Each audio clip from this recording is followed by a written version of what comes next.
Magandang gabi po sa inyong lahat. Ako po si Eric, hindi ko tunay na pangalan. Ang pamilya ko ay nakatira sa probinsya ng Imus. Isa itong maliit na isla na may magagandang baybayin. Dinarayo ito ng mga turista buong taon. Marami itong kuweba na nagdudugtong-dugtong at may maraming lagusan. Buwan ng Marso noon, inaya ako ng pinsan ko na manghuli ng mga gagamba. Alas 10 ng umaga nang kami ay nag-umpisang pumasok sa kagubatan. Di pa kami nakakalayo at marami na kaming nahuling gagamba. Halos mapuno na ang lagayan kong posporo. Gusto ko na sanang umuwi pero sinabi ng pinsan ko na may mas malalaking gagamba daw sa mas malalim na parte ng kagubatan. Kaya sumama na lang ako. Tama nga ang pinsan ko. Mas malalaki ang nahuli naming mga gagamba kaya mas pumasok pa kami sa gubat. Abala ako sa paghahanap ng mga sapot ng gagamba nang marinig kong sumigaw ang pinsan ko. May nakita siyang maliit na lagusan papunta sa kuweba. Naririnig namin na may dumadaloy na tubig doon. Ramdam din namin ang malamig na hangin na lumalabas mula rito. Dahil sa kuryosidad, pinasok namin ito. Sa liit ng butas, mga bata lang ang magkakasya. Kaya malamang wala pang nakapasok doon maliban sa amin. Nasa isip ko na sana may kayamanan sa loob. Ginto at mga mamahaling bato. Sa loob ay malamig ang hangin. May malamig na tubig na dumadaloy sa paanan namin. Dahan-dahan kaming naglakad papasok dahil matatalas ang bato sa loob. 10 minuto mula sa pagpasok namin sa kuweba ay nakarating kami sa isang parte na may malawak na lugar. Sa lawak nito ay kasya dito ang isang buong simbahan. Tahimik kaming naglakad habang abala ang mga mata namin sa pagsisiyasat sa lugar. Laking gulat namin nang may nakita kaming kumikinang na bagay sa unahan. Napangisi na lang kami nang makita ito ay gintong kalis, yung ginagamit ng mga pari sa misa. Di ko mawari ang bilang pero alam ko lampas 30 ang mga ito. Nagkalat ang mga ito sa parte ng kuweba kung saan nanggagaling ang tubig. Lumapit kami at napansing nakalubog pala ito sa napakalinaw na tubig. Napansin din namin na may mga ganitong barya na ginto na nagkalat sa ilalim ng tubig.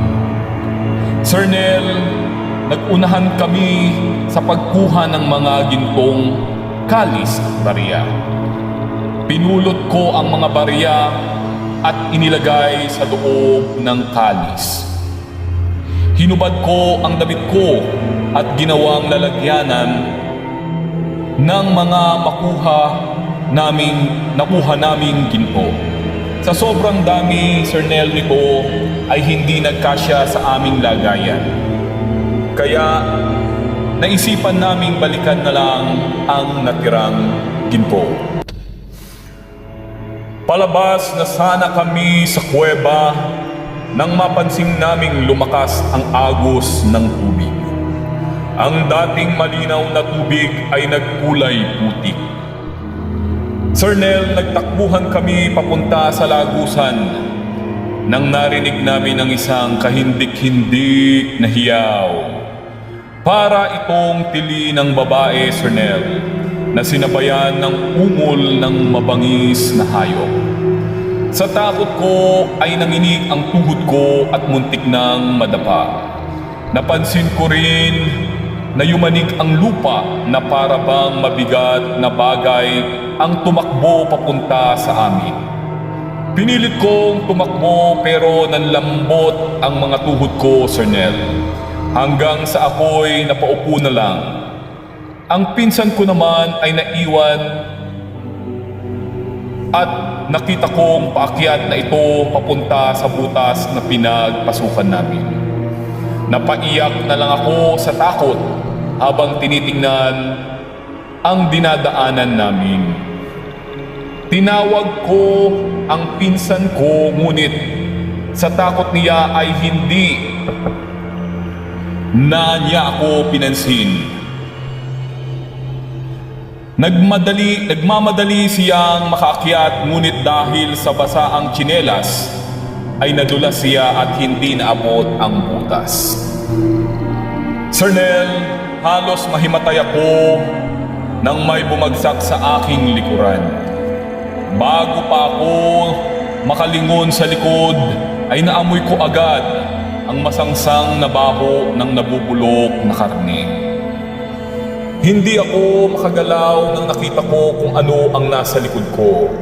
Isa itong halimaw na ang balat ay parang balat ng daga na ginagalis. Parang balat ng dagang nasa kanal.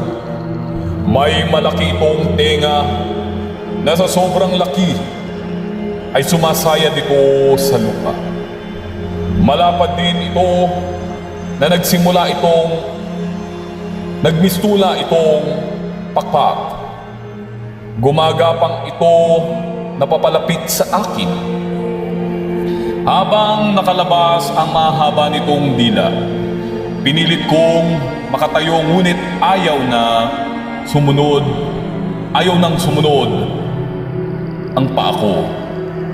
Iyak na lang ako ng iyak.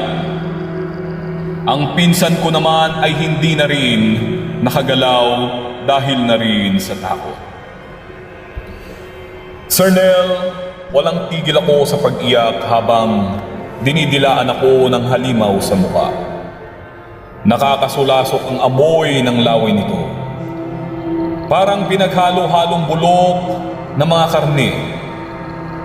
Kinuha nito ang damit kong punong-puno ng ginto at tumalon papunta sa pinsan ko at kinuha rin ang gintong nasa kanya at gumapang pabalik sa pinagkuhanan namin ng ginto.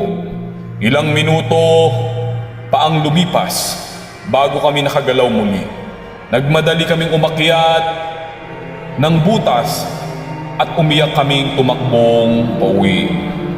Binalikan ng mga kalalakihan ng butas, ngunit hindi nila ito nakita. Pinipilit nila kaming ituro ang butas pero ayaw talaga naming bumalik doon. Hanggang ngayon ay may namimilit pa rin sa akin na ituro ang lagusan sa kuweba. Pero ayoko na talagang bumalik pa doon. Hanggang ngayon, Sir Nel, binabangungot pa rin ako ng nangyari sa amin ng pinsan ko. Hanggang dito na lang, Sir Nel, ang istoryang ibabahagi ko sa inyo.